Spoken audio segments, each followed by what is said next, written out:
मैं तो वही महसूस कर रहा हूँ जो मैं पहले दिन से बोल रहा था कि इन्होंने पूरा एडवांटेज उठाना है। दुबई में सिर्फ खेल के वो उनको एडवांटेज मिला। जय शाह की पूरी कोशिश थी, आईसीसी और जय शाह एक ही है, पूरी कोशिश थी ऐसी पिचेस बनाना जहाँ पे इनके स्पिनर्स को फायदा हो। अगर मेरी इनसे बात होती तो मैं ये कहता कि भाईजान जो थोड़ा सा चिटा विकेट बनाया ना, इसको थोड़ा सा और चिटा कर देते और ऐसा कर देते कि दूसरों के लिए खेलना बहुत ज्यादा और मुश्किल हो जाता। इंडिया ने चैंपियंस ट्रॉफी जीती और साथ ही पाकिस्तान में कुत्तों ने भौंकना शुरू कर दिया है और इल्जामात लगाने शुरू कर दिए हैं। पाकिस्तान के एक्स क्रिकेटर्स ने टीवी पे बैठ के, जैसे ही इंडिया चैंपियन बना, इस साइड से इंडिया चैंपियन बना, इसी साइड से तनवीर अहमद, इंजमामुल हक, पाकिस्तान के जितने भी एक्स क्रिकेटर्स हैं, इन्होंने जो अपनी भौंका बकाई शुरू कर दी और इंडिया की जीत पे एलिगेशंस लगाने शुरू कर दिए। इंडिया की जीत पे वो इल्जाम लगाए जिस इल्जाम को कोई भी क्रिकेट फैन सुन के अजीब सा गुस्से में चला जाएगा कि यार इनको शर्म नहीं आती। मतलब मुंह उठा के किसी को अप्रिशिएट नहीं करना तो ना करो, बट किसी की जीत में वो कहते हैं ना, रंग में भंग तो मत डालो। कहीं ना कहीं हमें एक चीज नजर आती है कि कहीं ना कहीं फास्ट बॉलर का वीक एरिया तो हमें नजर आता था ना, लेकिन दुबई के अंदर फास्ट बॉलर को कौन कवर कर रहा था? इनके 4-4 स्पिनर, 2 स्पिनर खिलाए जाते थे, 4-4 स्पिनर। मैंने थोड़े आज स्टैट्स निकलवाए, सर बताएं। पाकिस्तान के अंदर जितने भी मैचेस खेले गए ज्यादातर कितने रन बन रहे थे? 300 प्लस 300। अब ये इंडिया बांग्लादेश का मैच हुआ 228 रन बने सिर्फ, ठीक है। चेस कितने पे हुए? 47 ओवर में। उसके बाद इंडिया पाकिस्तान का मैच हुआ 241 रन बने, चेस कितने में हुए? 43 ओवर में। इंडिया हमेशा से चीटिंग करता आया है और आज भी इन्होंने चीटिंग की है। हिंदुस्तान की इस जीत को हम जीत नहीं मानते, हम बॉयकॉट करते हैं इस पूरी की पूरी चैंपियंस ट्रॉफी का। और हिंदुस्तान ने जो किया है वो इंतहाई शर्मनाक हरकत है। आप खुद सोचिए, एक ऐसी टीम जो कि सिर्फ अपनी कंडीशन पे खेल रही है, जो कि सिर्फ अपने ग्राउंड में खेल रही है, जो कि सिर्फ उस प्लेटफॉर्म पे खेल रही है जहां पर भाई उसको जीत की एडवांटेज है, ये बिल्कुल ही सरासर गलत बात है। हम आईसीसी अपील करते हैं कि वो बॉयकॉट करे और आईसीसी के पैनल से निकाले बीसीसीआई को और बैन करे। ये कार्टून नेटवर्क पाकिस्तान में चल रहा है बाबा, मेरे यहाँ नहीं चल रहा। मेरे को मालूम है कि यहाँ पर इंडिया ने कैसे जीता है, मैं समझता है, ठीक है ना। मैं भी पाकिस्तान में रहता है, लेकिन पाकिस्तान में इंजमामुल हक और तनवीर अहमद जैसे चोमू लोग भी बैठते हैं जो यकीन करो इस किस्म के स्टेटमेंट देते हैं। और रात से जब से यहाँ पर हिंदुस्तान ने चैंपियंस ट्रॉफी जीती है, यकीन करो मेरे कान के पर्दे फट गए साला। रात को अभी सुबह के 4:30 बजे वीडियो बना रहा हूं मैं, 4:30 बजे में बैठा तुम लोग के सामने नहा धो के एकदम मस्त होकर बैठा हूं, क्योंकि भाई रात से सो नहीं पाया हूं। कभी इधर से चीखने की आवाज, कभी उधर से चीखने की आवाज, हमारा पूरा यूट्यूब भर गया, हमारा पूरा इंस्टाग्राम भर गया। यकीन करो लोगों ने रो करके इंडिया ने चीटिंग की, ये क्या। खैर मैं इन लोग की मां बहन करता जो। जय श्री महाकाल दोस्तों, भारत ने जब से चैंपियन ट्रॉफी जीती है तब से पाकिस्तान में कोहराम आया हुआ है और पाक मीडिया इतना रो रहा है। और खासकर तनवीर अहमद और इंजमाम उल हक, ये दोनों तो भाई भूल रहे हैं कि भारत ने ये चैंपियन ट्रॉफी चीटिंग से जीती है। जब से चैंपियन ट्रॉफी शुरू हुई है तब से तनवीर अहमद और इंजमाम उल हक एक ही बात कर रहे हैं कि भारत को एडवांटेज था। हाँ तो भाई एडवांटेज था भारत को, पर भारत फिर भी खेला ना और जीता भी। और भी बात कर रहा है पाक मीडिया, तो चलिए सुनते हैं क्या बोल रहा है पाक मीडिया। इंडिया ने ये ट्रॉफी जीती नहीं है, बल्कि इंडिया ने ये ट्रॉफी खरीदी है और आईसीसी को इंडिया को जो है वो हमेशा ऐसी ट्रॉफी दे देनी चाहिए और इतना लंबा ड्रामा करने की क्या जरूरत थी। ये कहना है पाकिस्तान के साबिक खिलाड़ी इंजमामुल हक का। इंजमामुल हक आपको मालूम है कि आजकल बहुत ज्यादा खबरों में रहते हैं और वो कोई ऐसा मौका छोड़ते नहीं है कि जिसमें जो है वो ऐसी कोई बात ना करें जिसपे वो ट्रेंडिंग पे ना आ जाएं या जो है जिसमें जो उन्हें बुरा भला लोग ना बोलें। अब जब आपको मालूम है कि लास्ट टाइम जो है वो शमी ने जो बहुत कमाल की बॉलिंग की थी आईसीसी के इवेंट में, तो तब जो है इंजमामुल हक ने तब भी जो इल्जाम लगाए थे कि भाई साहब जो है इसकी रिवर्स स्विंग कैसे हो रही है और ये जो आप चीटिंग कर रहे हैं, ठीक है। तब भी इन्होंने जो अपने आप पे इतनी बातें करवाई कि आप अंदाजा नहीं लगा सकते। इंडिया को इस टाइम व्हाइट बॉल में हराने वाला कोई भी नहीं है। व्हाइट बॉल में दुनिया के किसी कोने में भी आप टूर्नामेंट करवा लो ना, व्हाइट बॉल में इंडिया वो टूर्नामेंट जीतेगा, वो टूर्नामेंट इंडिया जीतेगा और ये सबको पता है। स्टीव स्मिथ जैसे महान क्रिकेटर्स को कहा गया कि इंडिया को व्हाइट बॉल में हराना इम्पॉसिबल है, तो ये पाकिस्तान के गटर के कीड़े, ये गंडोए, ये नाली के कीड़े, ये आगे किस तरह उठ के बौंका बकाई कर सकते हैं कि जी इंडिया चीटिंग करके जीता है। तनवीर अहमद कहता है कि इंडिया की ऐसी जीत को बिन में डाल दो, मतलब डस्टबिन में। तनवीर अहमद ने वो ट्वीट किया कि इंडिया की ऐसी जीत को डस्टबिन में डाल दो।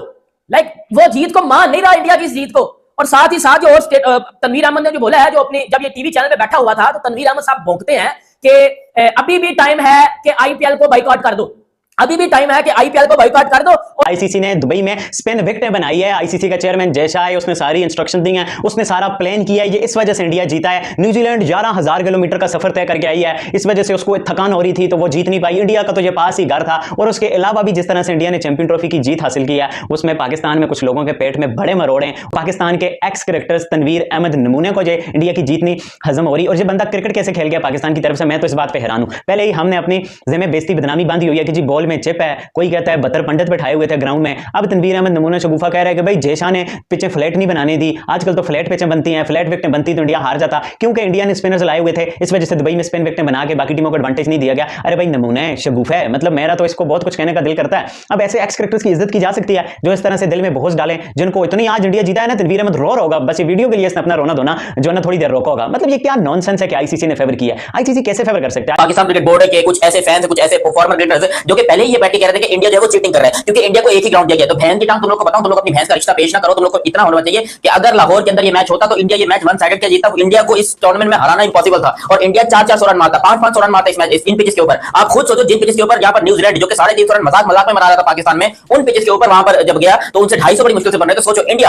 इंडिया जो कि वहां पर इतनी आसानी से मैच जीतना, वो लाहौर के अंदर क्या 400 रन नहीं मारता, वो 400 रन 450 रन लाहौर के अंदर नहीं मारता भाई, वो मारते डेफिनेटली मारते। और फिर हमारी चीजें और ज्यादा निकलती थी कि देखें जो उनको आसान पिचेस दे दी, उनको ये कर दिया वो कर दिया। मतलब पिच भी खुद बनाओ या खुद ऐसे लफड़े भी करते हो, उसके बाद कहते हो कि हमें क्रिटिसाइज ना करो। आप खुद सोचो, अभी इंतजाम कहते हैं कि ये चीटर्स हैं, इंडिया ने जो है वो चीटिंग की है। या टूर्नामेंट तुम्हारा है, होस्ट तुम हो, भैंस की टांग चीटिंग वो कर रहे हैं, ये कैसे हो सकता है? तो तनवीर अहमद कह रहा है कि ऐसे टूर्नामेंट को मैं मानता ही नहीं हूं, जो टूर्नामेंट एक ही ग्राउंड में खेला गया हो, कि इंडिया ने तो ट्रैवल ही नहीं किया। भाई मेरी बात सुन ले, जब ये टूर्नामेंट शेड्यूल हो रहा था ना, तो पीसीबी उस टेबल पे मौजूद था जिस टेबल पे ये तय हुआ था कि इंडिया के मैचेस दुबई में होने हैं, और पीसीबी ने ही बोला था कि पुत्र मैचेस दुबई में होने। अदरवाइज तो पीसीबी कह रहा था कि इंडिया के मैचेस लाहौर में करवा लो, और लाहौर में भी तो एक ही ग्राउंड में होने थे, और लाहौर में तो फटा बिकते होनी थी। उधर भी इंडिया ने जीत जाना था, इधर भी इंडिया ने जीत जाना था। इन दी एंड मैं तुझे फाइनल बता देता हूं कि इंडिया ने इस टूर्नामेंट में ऑस्ट्रेलिया को भी हराया, इंडिया ने इस टूर्नामेंट में पाकिस्तान को भी हराया, इंडिया ने इस टूर्नामेंट में 2 बार न्यूजीलैंड को हराया, जो कि इस टूर्नामेंट की मोस्ट बेस्ट साइड थी। मतलब आफ्टर इंडिया अगर इस टूर्नामेंट में किसी टीम की बात की जाए तो वो न्यूजीलैंड थी, और इंडिया ने न्यूजीलैंड को 2 बार हराया। ठीक है, पहले चेज करवा के हराया, फिर न्यूजीलैंड के खिलाफ इंडिया ने खुद चेज किया, सही है, और एक तगड़ी बॉलिंग लाइनअप के आगे जो है वो न्यूजीलैंड की इंडिया ने आज रन्स बनाए, चेज किया। तो भाई आपको शर्म आनी चाहिए। आप अपने प्लेयर्स पे बात करो कि आपका बाबर आजम कितने आईसीसी टूर्नामेंट में टट्टी करके जा चुका है। आपका वो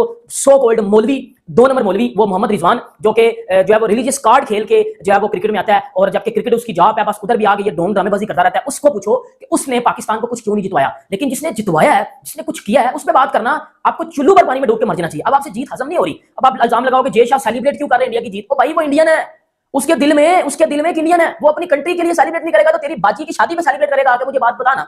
तनवीर अहमद बोल रहा है कि भारत को एडवांटेज था। अगर भारत की टीम पाकिस्तान में आकर लाहौर में खेलती तब भी तो भारत को एडवांटेज होता ना, क्योंकि भारत तो अपने सारे मैच लाहौर में खेलता, क्योंकि भारत कहीं और ट्रेवल करता नहीं।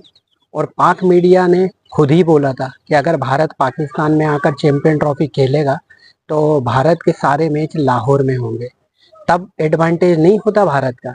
दुबई में बॉलिंग पिच पर बड़े स्कोर नहीं बनते, बॉलरों को ज़्यादा मदद मिलती है, खासकर स्पिनरों को। और भारत के पास 2 स्पिनर हैं, 2 ऑलराउंडर हैं, 4 स्पिनर नहीं है। 2 जो स्पिन बॉलर है ना, वो बैटिंग भी करते हैं, अक्षर पटेल और रविंद्र जडेजा। तनवीर अहमद हमेशा भारत के खिलाफ जहर उगलता रहता है, और तनवीर अहमद के जहर उगलने से भारत को कोई फर्क नहीं पड़ता भाई।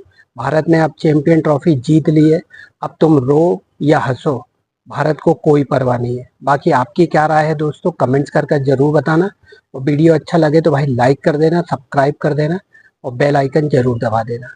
मैं मिलूंगा अगले वीडियो में। जय हिंद, जय भारत, भारत माता की जय।